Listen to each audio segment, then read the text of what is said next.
Адамзат ден соолугу коомдук бирикмесине Түп айылынын тургуну Адылбекова Айгүл кайрылган.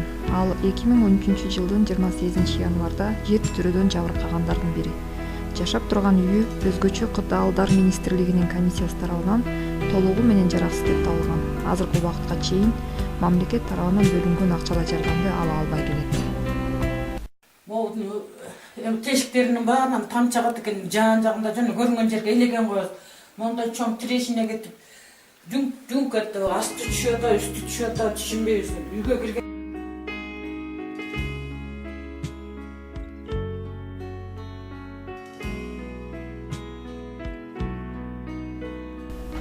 Өзгөчө кырдаалдар министрлигинин Түп райондук бөлүмүнүн башчысы майор Казакбаев Асхат Камчыбековичтин берген маалыматы боюнча, жер титирөөдөн жабыркагандарга бөлүнгөн жардам финанс жана курулуш министрлигинен гана бериле тургандыгын жана өзгөчө кырдаалдар министрлигинин комиссиясы чечим гана чыгарып бере тургандыгын айтып өттү.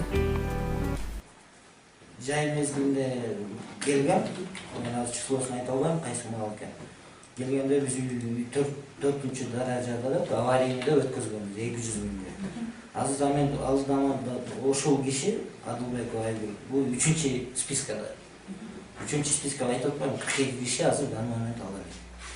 Бул Минфинде спискасы, Минфин сертификат берет. Берсе да акчасы.